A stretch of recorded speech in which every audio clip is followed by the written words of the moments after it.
아멘. 아멘.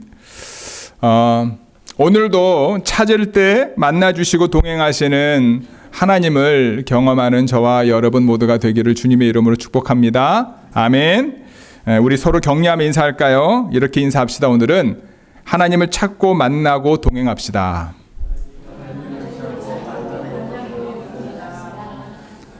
다시 한번 하나님을 찾고 만나고 동행합시다. 하나님을 찾고 만나고 동행합시다. 아멘. 여러분, 인간은 얼마나 극한 환경에서 견딜 수 있을까요? 우리 몸은요, 항상성을 가지고 있습니다. 항상성.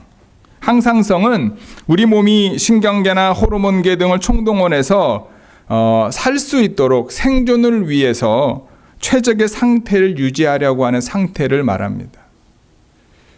사람이 음식을 먹지 않고 얼만큼 생존할 수 있을까요?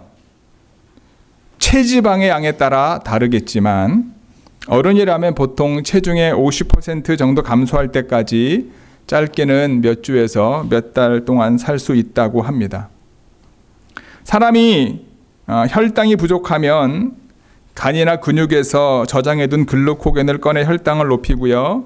그것도 부족하면 간은 체지방을 분해해서 포도당을 만듭니다. 마지막에는 근육이나 뼈에 든 단백질까지 포도당으로 바꾸어 사용한다고 합니다. 하지만 대부분은 온몸에 체지방이 없어지기 전에 폐렴 같은 감염성 질환 때문에 이제 죽음에 이른다고 합니다. 영양분을 섭취하지 못해서 몸의 면역 체계가 약해지기 때문이라고 합니다. 사람에 따라 조금 다를 수 있겠지만 사람은 물을 먹지 못하면 평균 3, 4일 정도밖에 버티지 못한다고 합니다. 물은 대사와 부산물 처리에 반드시 필요하기 때문에 더 빠르게, 음식보다 더 빠르게 사람에게 치명적인 영향을 끼칩니다. 우리가 알고 있는 것처럼 물 이외에도 소금도 먹어야 됩니다. 사람의 피에는 0.9%의 염도를 유지해야지 세포의 삼투압 때문에 몸이 밸런스를 맞출 수 있다고 합니다. 사람의 정상 체온은 몇 도죠? 36.5도입니다. 0.5도 이상의 변화가 생기면은요, 간 내에 있는 체온 조절 중추가 피부 모세혈관과 호르몬을 조절해 가지고요, 체온을 정상으로 돌린다고 합니다. 체온이 여러분 44도가 넘어가면 몸의 체온이 44도가 넘어가면 대부분 사망하고요. 반대로 체온이 30도 이하로 떨어지게 되면 심장이 멈출 가능성이 많고 26도 이하가 되면 대부분 살기 어렵다고 합니다.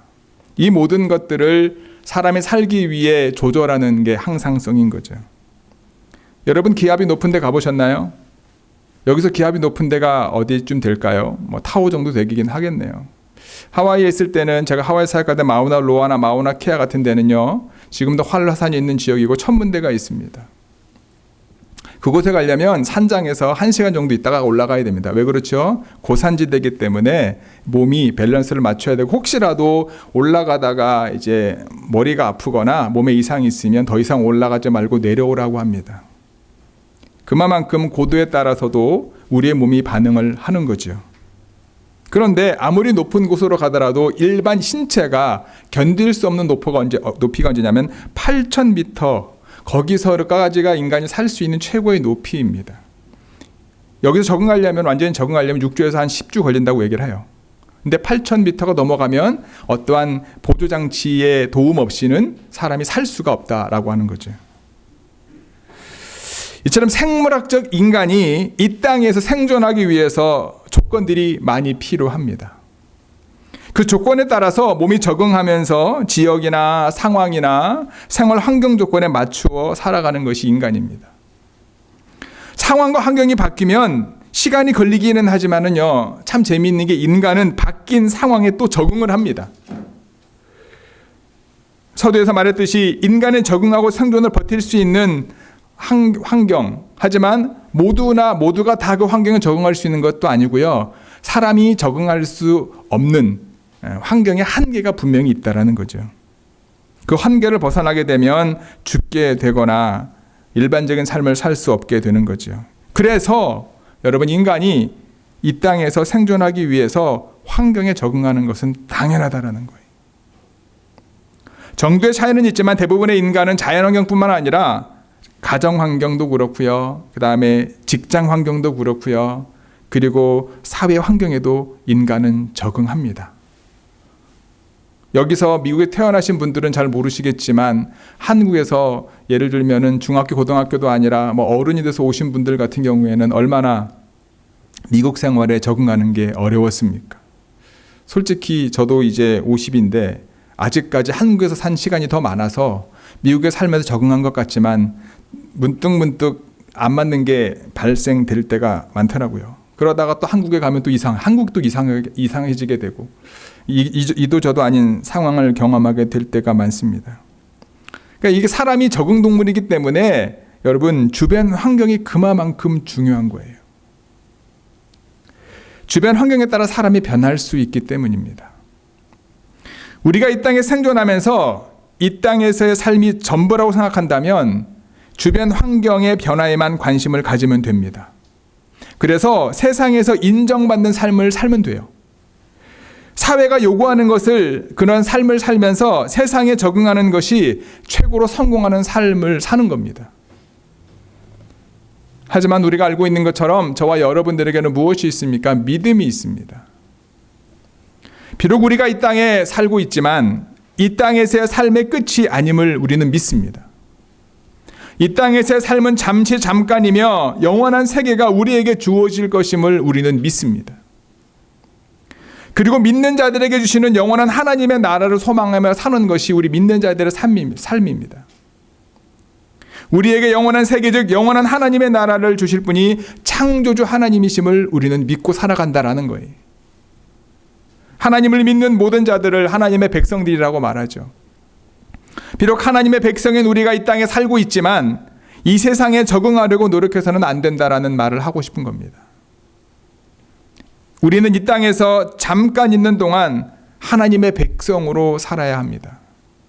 그래서 오늘은 주어진 본문에 등장하는 아모스의 예언을 통해서 하나님의 백성으로서 살기 위해서 어떻게 해야 하는지에 대해서 말씀을 나누고자 합니다.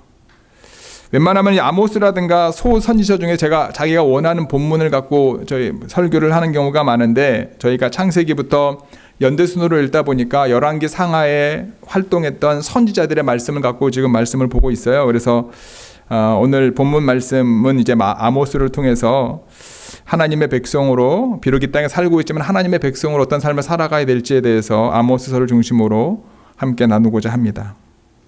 솔로몬 왕 이후에 하나님의 백성의 상징이었던 이스라엘의 남과 북으로 나뉘게 됩니다. 우리가 알고 있는 것처럼 엘리야 선지자, 그는 아합이라고 하는 왕이 북이스라엘의 왕이었을 때 주로 활동했던 선지자입니다. 아합의 아들인 여호람이 북이스라엘을 다스릴 때 활동했던 선지자가 엘리야의 영적인 후계자인 엘리사입니다. 이 엘리사 이후에 북이스라엘에 활동했던 선지자가 요나, 그리고 아모스, 그리고 호세아입니다. 그리고 호세아는 북이스라엘이 망할 때까지 활동합니다. 오늘 본문의 주인공인 아모스, 그는요 원래 북이스라엘 사람이 아닙니다. 남쪽 유다 사람입니다. 남쪽 유다의 두고아라고 하는 지역의 출신인 이 아모스는요 목자였습니다. 제사장 가문도 아니었어요.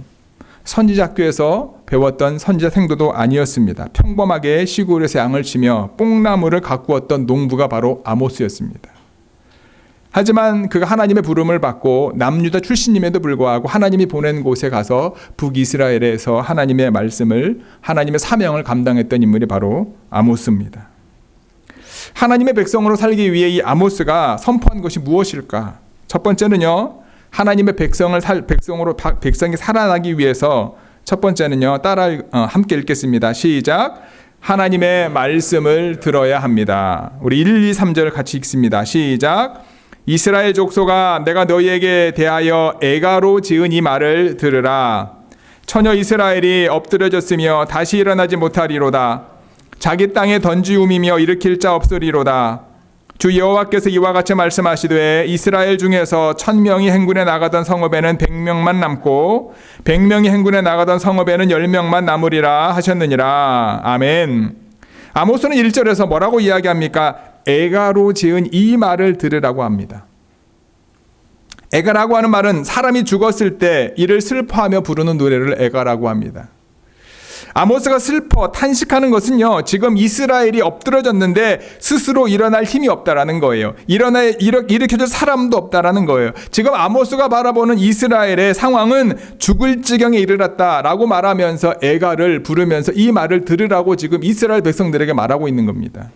근데 여러분, 역사적으로 아모스가 활동하던 시대에 그때가 여로보암 2세가 이스라엘을 다스릴 때인데 사회적으로 애가를 부를 만한 상황이 아니었습니다. 이게 무슨 말인가 하면 보통 한 나라가 죽을 지경이 되었다라고 슬퍼할 만큼 힘들다라고 하는 말의 의미는 나라가 외적으로 침입을 받아서 망할 위기가 있거나 경제적으로 파탄의 위기에 처해 있을 때 그런 상황을 이야기하지 않습니까?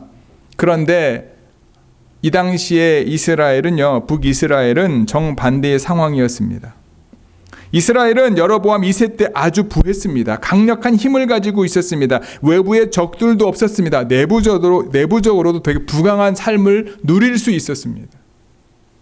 그런데 아모스는 그러한 정말로 어느 면으로 보나 내부적으로 보나 외부적으로 보나 부강한 나라, 태평한 나라를 이루고 있는 상황을 아모스는 이스라엘이 쓰러졌다라고 하는 거로 보는 거예요. 왜냐하면 이스라엘 백성의 모든 것은 하나님이 주신 것처럼 보이지만 아모스의 관점에서는 하나님이 주신 것이긴 하지만 하나님께서 하나님의 말씀에 순종하고 하나님의 뜻대로 살았기 때문에 주신 축복이 아니다라는 거예요.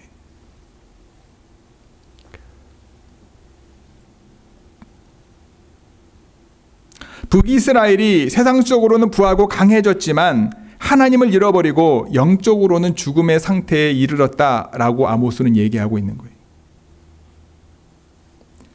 우리가 때로 자녀들 가운데 어릴 때 열심히 신앙생활하다가 그리고 믿음 생활 잘하면서 부모님을 따라 신앙생활 하다가 부모님을 떠나서 학교나 직장생활을 하면서 하나님을 잃어버리게 되는 경우가 있지 않습니까? 그런데 하나님을 잃어버린 세상은 나름대로 성공한 것 같고 나름대로 직장생활하면서 잘 사는 것 같지만 영적으로는 어려움을 겪고 있는 경우를 우리는 보게 됩니다. 언제 어떻게 어떠한 상황 가운데 무너질지 모르는 상황에 놓여 있는 거죠. 아모스 선지자가 볼 때 외형적으로 이스라엘은 지금은 잘 살고 있는 것 같지만 하나님을 잃어버리고 죄악 가운데 망해가고 있음을 보고 있다라는 거예요. 저와 여러분들 삶 가운데 하나님이 살아계시다면 우리의 삶의 모든 것에 의미가 있지만 우리가 아무리 많은 것을 소유하고 세상적으로 인정받는 삶을 산다 할지라도 하나님이 함께 계시지 않는다면 그 모든 것들은 아무 의미 없이 곧 썩어 없어질 것임을 잊지 않는 저와 여러분 모두가 되기를 주님의 이름으로 축복합니다. 하나님의 백성으로 살려면 왜 그렇다면 하나님의 말씀을 들어야 할까? 우리가 알고 있는 것처럼 하나님의 말씀을 들어야 뭐가 생깁니까? 믿음이 생기기 때문입니다.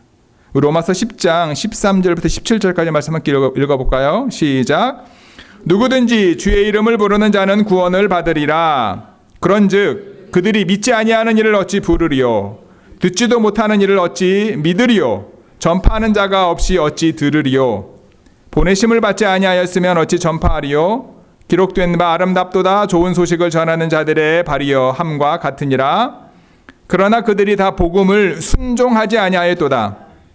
이사야가 이르되 주여 우리가 전한 것을 누가 믿었나이까 하였으니 그러므로 믿음은 들음에서 나며 들음은 그리스도의 말씀으로 말미암았느니라. 아멘. 하나님의 말씀을 듣는다라고 하는 것은 단순히 하나님의 말씀을 이쪽 귀로 듣는 희열의 의미가 아니라 하나님의 말씀을 듣고 그 말씀을 순종하는 것과 연결되어져야 된다는 거죠. 지금 우리의 영적인 상태를 어떻게 알 수 있습니까? 세상의 평판이나 사람들의 평가, 스스로의 평가가 아닙니다. 우리의 상태를 분명하게 알 수 있는 방법은 한 가지입니다. 하나님의 말씀밖에 없습니다. 하나님의 말씀이 기준이 되고 말씀이 육신이 되어 이 땅에 오신 예수 그리스도 그분을 따르고 있는 삶을 살고 있냐 없냐 그것이 우리의 믿음의 현 주소다라는 거예요. 세상의 기준으로 볼 때 현재 북이스라엘은 엄청난 부와 권력을 가지고 있는 것 같지만 그들은 하나님의 말씀을 듣지 않았기 때문에, 하나님을 믿지도 않았고 하나님을 믿지 않았기 때문에 하나님의 이름을 부를 수도 없었습니다. 하나님의 기준으로 이스라엘을 보았던 아모스 선지자는요, 애가를 부를 수밖에 없었고 그 애가를 들으라고 이스라엘 백성들에게 말하고 있는 겁니다. 하나님의 백성으로 살기 위해 가장 중요한 것이 무엇이라고 말씀을 드리고 있습니까? 하나님의 말씀을 듣는 겁니다. 하나님의 말씀을 계속 들어야 믿음이 생길 수밖에 없습니다. 믿음이 생겨야 하나님의 말씀에 순종할 수 있는 것. 하나님의 말씀에 순종할 때 참으로 하나님의 백성으로 이 땅에 살고 있음을 깨닫게 되면 저와 여러분 모두가 되는 주님의 좋은 교회 성도들이 되기를 주님의 이름으로 축복합니다.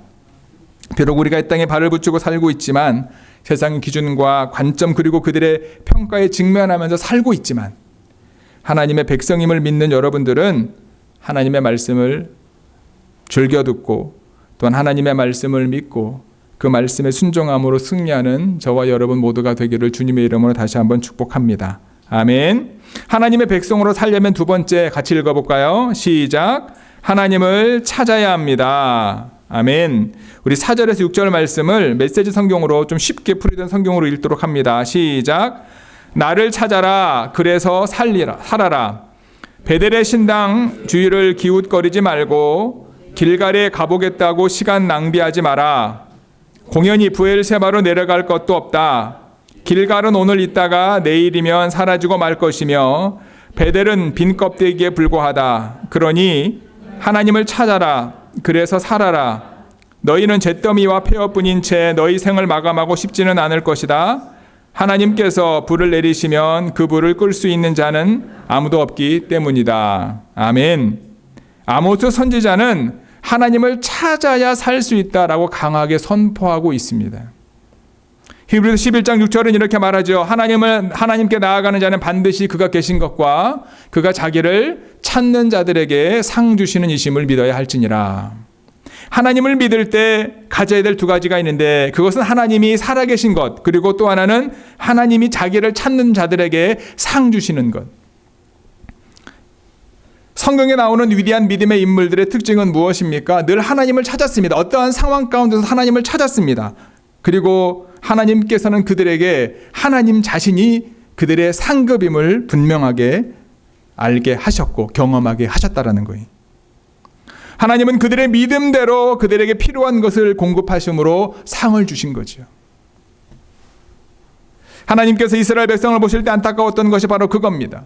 이스라엘 백성들이 하나님을 찾으면 하나님께서 그들에게 생명 주시고 이 땅에 살아갈 필요한 것들을 주시는데, 하나님을 정말 하나님의 백성으로서 하나님이 그들과 함께 하시는데, 지금 이스라엘이 누리고 있는 부강은 이스라엘 백성들이 하나님을 찾아서 구하서 하나님이 주신 것이 아님을 그들이 까마득히 잊고 있었던 거예요. 왜 그렇습니까? 그러면 어찌하여 하나님께서는 당시에 이스라엘 백성들을 힘들게 하거나 징벌하지 아니하시고 하나님을 믿지 않음에도 불구하고 그들에게 누릴 수 있는 부강함을 허락하셨을까요? 열왕기하 14장 이하에 나옵니다. 함께 읽어볼까요? 열왕기하 14장 23절부터 27절까지 말씀입니다. 시작. 유다의 요아스 왕이 아들 아마샤 제15년에 이스라엘의 여호아스 왕의 아들 여로보암이 왕이 되어 사마리아에서 40해 동안 다스렸다. 그는 주님께서 보시기에 악을 행하고 이스라엘로 죄를 짓게 한 느밧의 아들 여로보암의 죄에서 떠나지 아니하고 그것을 그대로 본받았다. 그러나 그는 이스라엘의 국경을 하맛 어기로부터 아라바 바다까지 회복하였다. 이것은 주 이스라엘 하나님께서 그의 종인 가드 헤벨 사람 아미떼의 아들 요나 예언자에게 말씀하신 그대로였다. 주님께서는 이스라엘의 고난이 너무 심하여 매인 사람이나 자유로운 사람이나 할 것 없이 한 사람도 남아있지 않아 이스라엘을 돕는 사람이라고는 아무도 없는 것을 보셨다. 주님께서는 이스라엘의 이름을 하늘 아래에서 지워 없애겠다 말씀하시지 않았기 때문에 여호아스의 아들 여로보암을 시켜서 그들을 구원하신 것이다. 아멘. 23절에 나오는 여로보암은 여로보암 2세입니다. 지금 아모스 시대의 이스라엘을 다스리고 있는 왕입니다. 24절에 나오는 느밧의 아들 여로보암은 이스라엘의 초대 왕인 북이스라엘의 초대 왕입니다. 솔로몬 이후에 남유다와 북쪽 이스라엘이 나눴을 때 그때 초대 왕이 바로 느밧의 아들 여로보암인 거죠. 여로보암 2세가 왕을 다스릴 때 그때가 지금을 말하는 건데 이유가 무엇이라고 말합니까? 여로보암 2세가 하나님을 잘 믿고 뛰어난 용명술과 전략이 출중해서 그들이 부강함을 누리는 것이 아니라 하나님께서 그에게 속한 북이스라엘 사람들을 불쌍히 여기셨기 때문이다라는 거예요. 하나님의 백성들을 불쌍히 여기셨기 때문에 그들이 지금 그 부강함을 누리고 있다라는 거예요.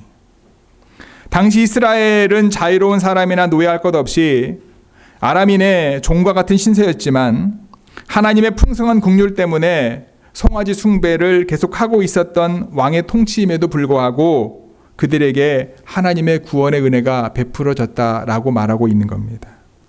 즉 그들이 누리고 있는 번영, 북이스라엘이 여로보암 2세 때 누리고 있었던 번영이 하나님께로 온 것이 하나님이 그들을 축복하셔서 하나님께서 그들에게 부어주시는 것이 아니라 불쌍히 여겨서 국률함의 은혜의 통로로 그들을 지키시고 보호해 주셨다라고 하는 거예요. 그렇기 때문에 지금이 국률의 시대이기 때문에 지금 우리가 회개하고 하나님을 찾아야 산다라는 얘기를 하고 있는 거예요. 하나님을 찾아야 할 뿐만 아니라 아모스는 뭐라고 말합니까? 하나님을 찾기 위해 가지 말아야 될 곳을 선포하죠. 어디입니까? 당시 우상 숭배가 행해졌던 제단에 있었던 베델과 길갈과 부엘세바입니다. 근데 여러분, 베델과 길갈과 부엘세바 여러분 되게 익숙한 지명이지 않습니까? 베델은 어떤 곳입니까? 베델은 어떤 곳이죠? 야곱이 하나님을 만난 곳입니다. 원래 이름은 루스였지만 야곱이 하나님을 만난 다음에 하나님의 집이라고 하는 이름의 베델로 바뀐 곳입니다. 창세기에 보면 베델에서 하나님 앞에 예배드렸고 끊임없이 하나님의 믿음의 선배들이 하나님께 예배드렸던 곳이 어디입니까? 베델입니다.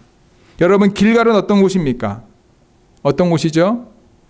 길갈은 이스라엘 백성들이 요단강을 건너간 이후에 여리고성 앞에서 하나님께서 애굽의 수치를 지나가겠다라고 하는 의미로 그곳에서 12개의 기둥을 만들어서 하나님 앞에 예배드렸던 곳입니다.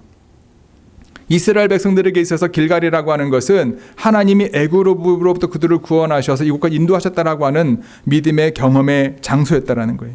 부엘세바는 어떻습니까, 여러분? 부엘세바는 하갈이나 야곱, 엘리야 선지자 등이 하나님을 만났던 장소이기도 합니다. 그래서 그곳에 하나님을 예배할 수 있는 예배 처소가 있었던 거죠. 그런데 뭐라고 이야기합니까? 하나님은 아모스를 통해서 그곳에서 하나님을 찾지 말라고 합니다. 과거 하나님과의 만남이 있었던 그곳에 가지도 말라고 합니다.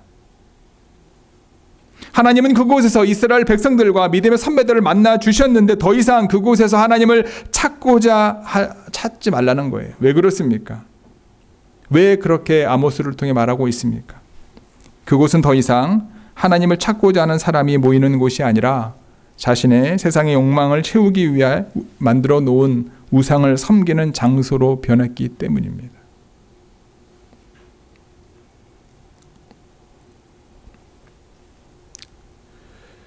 이 말씀이 왜 우리에게 중요할까요, 여러분?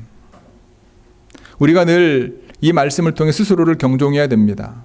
우리가 하나님 앞에 나와 예배를 드리고 있지만 내가 누구를 섬기고 있는지, 왜 목사님들마다 교회가 성전이 아니다라고 말하고 있는지, 베델이나 길갈이나 부엘세바와 같이 정말로 그 당시 이스라엘 믿음의 선배들과 족장들이 늘 하나님 앞에 예배했던 하나님을 만났던 장소가 우상 숭배로 변화되었고 그것에 대한 분명하게 말씀하신 것처럼 하나님께 포커스를 맞춰야지 장소에 포커스를 맞추었던 그들, 과거의 이스라엘의 민심의 조상들이 하나님의 은혜와 능력을 경험했던 장소가 우상을 찾는 장소로 바뀌었기 때문에 더 이상 그곳을 찾지 말라라고 아모스를 통해 말하고 있는 거예요. 믿음의 성도 여러분, 하나님의 백성은 과거에 내가 만났던 하나님의 그 은혜를 갖고 사는 것이 아니라 오늘 내 삶 가운데 역사하시는 하나님과 동행하며 사는 하나님의 자녀들임을 잊지 않는 저와 여러분 모두가 되기를 주님의 이름으로 축복합니다. 과거의 베델과 길갈과 같은 곳이 우리에게 있습니까? 지금도 베델과 길갈이 하나님을 만나는 장소, 하나님을 예배하는 장소, 하나님을 경배하는 장소라고 한다면 문제가 없습니다. 하지만 과거의 그 장소와 과거의 그 은혜를 잃어버리고 지금 내가 무엇인가를 쫓고 있고 나의 욕망과 욕심을 이루기 위해서 때로는 예배를, 때로는 하나님을, 때로는 교회를 사용한다면 하나님은 거기서 드려지는 모든 것들을 받지 않으신다. 가지 말라. 단호히 말하고 있는 거예요. 하나님을 찾으라는 거예요. 그 모든 것들을 허락하시고 그 모든 과정 가운데 만나주셨던 하나님, 원래의 신앙을 회복하라고 강력하게 얘기하고 있는 거예요. 예레미야 29장 12, 13, 14절 함께 읽어볼까요? 시작. 너희가 나를 부르고 나에게 와서 기도하면 내가 너희의 호소를 들어주겠다. 너희가 나를 찾으면 나를 만날 것이다. 너희가 온전한 사람으로 나를 찾기만 하면 내가 너희를 만나 주겠다. 나 주의 말이다. 내가 너희를 포로 생활에서 돌아오게 하겠다. 내가 너희를 쫓아 보냈던 세상의 모든 나라, 모든 지역에서 너희를 모아오겠다. 내가 너희를 포로로 보냈으나 나는 너희를 그곳에서 너희의 고향으로 다시 데려오겠다. 나 주의 말이다. 아멘. 예레미야는 포로기에 활동했던 선지자 중에 한 명이지 않습니까? 어찌 보면 예루살렘 예레미야는 이스라엘 남유다가 망하기 전부터 그 이후에 활동했던 선지자 중에 한 명인데 뭐라고 이야기합니까? 하나님을 부르고 하나님을 찾으라는 거죠. 믿음의 성도 여러분, 하나님께 기도하십시오. 하나님께서 반드시 응답해 주실 겁니다. 하나님을 찾으십시오. 하나님은 찾는 자를 반드시 만나 주십니다. 온전한 마음으로 나를 찾기만 하면 내가 만나주겠다. 하나님의 약속의 말씀입니다. 하나님의 백성으로 사는 유일한 길은 하나님을 찾는 것임을 늘 기억하며 하나님을 찾는 자리에 나아가는 좋은 교회 모든 성도 여러분들이 되시기를 주님의 이름으로 축복합니다. 아멘. 세 번째, 하나님의 백성이 살려면 같이 읽어볼까요? 시작. 선을 구하고 악을 구하지 말아야 합니다. 아멘. 14, 15절 읽겠습니다. 너희는 살려면 선을 구하고 악을 구하지 말지어다. 만군의 하나님 여호와께서 너희의 말과 같이 너희와 함께 하시리라. 너희는 악을 미워하고 선을 사랑하며 성문에서 정의를 세울지어다. 만군의 하나님 여호와께서 혹시 요셉의 남은 자를 불쌍히 여기시리라. 아멘. 하나님을 잃어버린 상태에서 북이스라엘에게 주어진 북왕의 결과는요, 참담했습니다. 당시 북이스라엘에는 빈부격차의 심화와 사치방탕, 도덕적인 부패, 이러한 사회적 불의가 가득했습니다. 외면으로 볼 때 정말로 어찌 보면은 부강한 것 같고 많은 것을 누리는 것 같지만 안에 들어가 보면 그렇지 않았다라는 거죠. 아모스는 이러한 상황들 때문에 분명하게 이스라엘 백성들에게 말하고 있는 거예요. 이스라엘 백성들이 살 길은 선을 구하고 악을 구하지 않는 것이다. 하지만 국률에 의해 주어진 축복을 깨닫지 못했던 이스라엘 백성들은 물질적인 번영이 국민의 사치하게 만들었고 저마다 스스로를 돌아보기보다 안일한 삶을 추구하게 만들었다라는 거예요. 상류층에서는, 지도자층에서는요, 이제 더 이상 어려운 날이 오지 않을 거다. 다 잘 될 거다. 그래서 긴 의자에 비단 방석을 얹었고 겨울 별장, 여름 별장을 따로 지었고 심지어 상하로 집을 짓기도 했다고 합니다. 가난한 사람을 학대하고 궁핍한 자를 압제하면서 자신의 부를 더 축적했다고 합니다. 일반 대중들은요, 인륜이 땅에 떨어졌다고 합니다. 소돔과 고모라와 같은 불륜의 시대였고요. 은을 받고 사람을 사고 팔았고요. 가난한 자의 머리에 있는 티끌을 탐내고 겸손한 자의 길을 굽게 하는 물질 만능주의의 삶을 살았다고 합니다. 하나님을 공경하는 마음은 사라진 지 오래됐고요. 모든 제단 옆에서 이웃의 전당 잡은 옷 위에 누웠고요. 하나님의 말씀을 어긴 거죠. 구별된 나시린으로 하여금 포도주를 마시게 했고요. 선지자에게 명하여 여연하지 말라라고 이야기합니다. 아모스에 나오는 다 내용들입니다. 예배를 드리는 것 같지만 우상을 섬기는 예배를 드리고 있고 그들의 마음은 딴 데가 있다. 빨리 안식일이 지나 곡식을 내달팔 궁리를 하고 있었고요. 아까도 말씀을 드렸던 것처럼 베델과 길갈과 그리들이 하나님을 예배했던 곳은 금송아지가 만들어지고 그곳에서 우상을 섬기는 장소가 되었다. 성령은 그러한 상황 가운데 있는 이스라엘 백성들에게 하나님의 말씀을 바로 선포하게 합니다. 그런데 북이스라엘만 향하신 하나님의 뜻이 아니라 그 당시에 다메섹이나 블레셋이나 주변 마른 나라들의 어떤 심판에 대해서 먼저 말씀을 하시고요.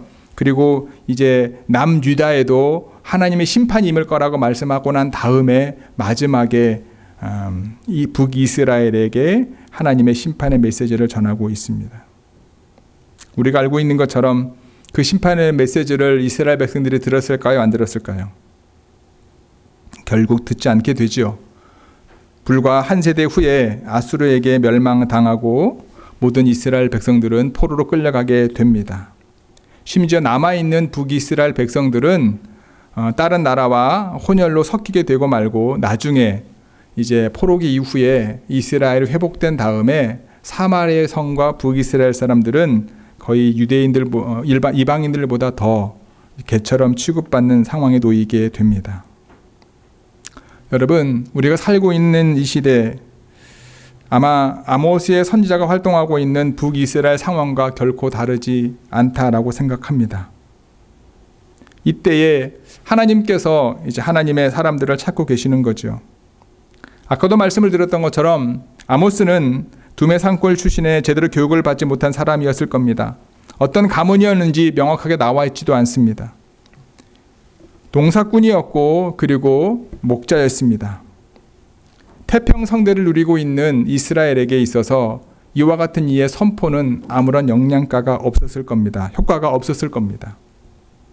하지만 그에게 주어진 하나님의 말씀을 선포하며 아모스는 자신에게 주어진 삶을 삽니다. 하나님의 백성으로 이 땅에 살아가며 하나님께서 원하시는 선을 구하며 하나님께서 원하시지 않는 악을 구하지 않는 삶을 사는 것 쉽지 않습니다. 우리가 이 땅에 살아가기 위해서 적응해야 될 것이 너무 많습니다. 또한 어느 순간 우리가 먹고 살만 하기 때문에 하나님의 심판에는 관심이 없습니다. 우리를 향하신 하나님의 은혜와 그리고 하나님의 긍휼하심으로 우리가 얻게 되어지는 수많은 것들, 그런 것들이 있음에도 우리는 하나님의 뜻에는 관심이 없습니다. 하나님께서 저와 여러분들을 왕같은 제사장으로 부르셨고 복음을 전하는 자로 우리를 세상에 보내셨는데 하나님이 우리에게 맡겨주신 일에는 전혀 관심이 없습니다. 좋은 교회 성도 여러분, 지금 우리가 누리고 있는 축복은요, 하나님의 긍휼의 은혜임을 잊지 않는 저와 여러분 모두가 되기를 주님의 이름으로 축복합니다. 하나님께서 시선을 두고 있는 곳에 저와 여러분들의 시선을 두는 하나님이 원하시는 선을 늘 추구하는 저와 여러분 되기를 주님의 이름으로 축복합니다. 하나님이 싫어하시는 곳에서는 우리의 눈을 떼고 회개하며 돌아서서 하나님이 원하지 않는 것으로부터 점점 멀어질 수 있는 자리에 나아가는 우리 좋은 교회 모든 성도 여러분들이 되시기를 주님의 이름으로 축복합니다. 유한한 이 땅에서 하나님의 백성으로 살기 위해 저와 여러분들은 하나님의 말씀을 즐겨 들으시기 바랍니다. 매 순간 하나님을 찾으시고요. 하나님을 찾는 저와 여러분들을 만나주시고 함께 하시는 하나님을 늘 경험하는 우리 좋은 교회 모든 성도들이 되기를 주님의 이름으로 축복합니다. 무엇보다 하나님의 꿈이 저와 여러분들의 꿈이 되었으면 좋겠습니다. 하나님께서 원하시는 것은 무엇입니까? 땅끝까지 복음이 전파되는 것이죠.